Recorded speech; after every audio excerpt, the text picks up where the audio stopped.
This is an example of an A to B closing where the investor transferred the beneficial interest of a land trust before the closing to an end buyer who funded the deal. The original seller A was a short sale who sold to investor B, who is the legal owner of the land trust in which he was buying it. The student is paid outside of closing by the end buyer for the beneficial interest transfer of the land trust.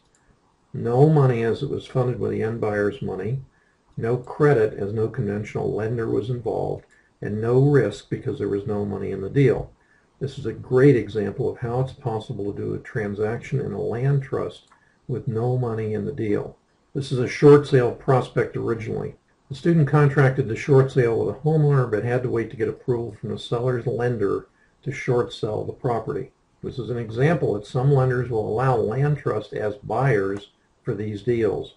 Once he got the property under contract and got final approval from the seller's lender, we emailed it out and found a buyer.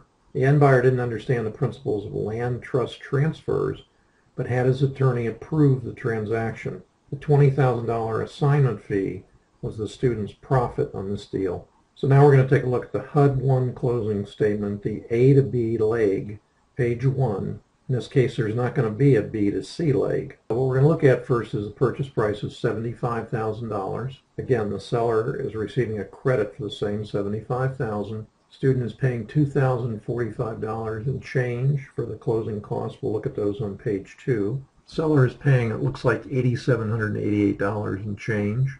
Now, this is a $500 deposit. Some of you guys have been complaining about the agent won't allow me to put up anything less than 10% and so on and so forth. With homeowners direct, which with short sales you're dealing with the homeowner directly with the sales process, he shouldn't care. It's going to be the listing agent who has a problem with whatever you're going to put up. This is the mortgage payoff. Remember, this is a short sale. So this is the payoff the lender accepted, which was about $62,000 it looks like. These are accrued taxes, and these are for the last month of the year since this transaction took place in December. Seller's paying accrued taxes from the beginning of the year, so this is the offsetting taxes that turns out is given as a credit to the end buyer. And the result is our end buyer, which in this case is the student, had he not transferred the land trust, in this case it's the end buyer, has to bring to closing $75,900 and looks like $19.12.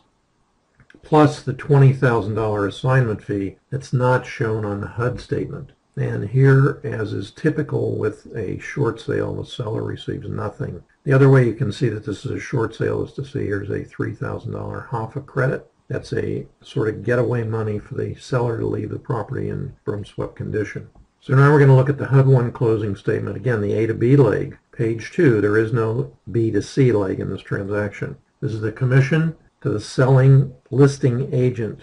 As you'll notice, it's broken into two parts. This is typical because short selling lenders are breaking the commission into a buyer's agent and a seller's agent commission. This happens to be the same realtor. All he's done is open two different shops under two different names or designated two different people so he can get the full 3% on each leg. Historically, he would have gotten 6% on the sale. Okay, next we see the settlement fee. To our end buyer, it's $750.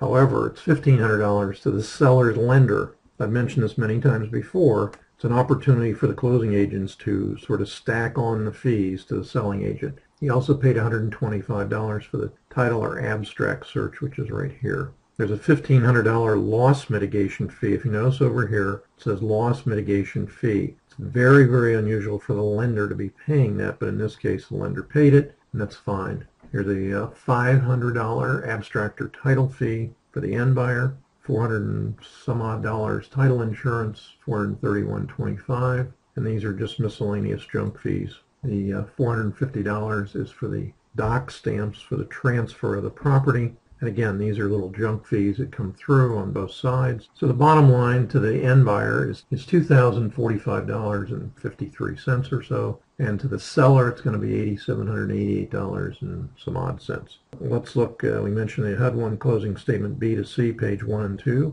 There is no B to C transaction. Again, this is the transfer of the beneficial interest of a land trust prior to the A to B closing. This allows the seller, who's the trustee, to remain the seller with the same land trust, except the beneficial owners are in fact individuals that paid him a $20,000 transfer fee for the property. The final result of this transaction was the property was acquired as a result of a short sale. The end buyer purchased the beneficial interest of a land trust that was under contract to purchase the property, and they paid cash, as was described in the contract. The student used the end buyer's money to fund the purchase at closing, as he was the trustee of the land trust. The student's net profit for this no out-of-pocket money was $20,000, with only nominal notary costs for the transfer of the beneficial interest.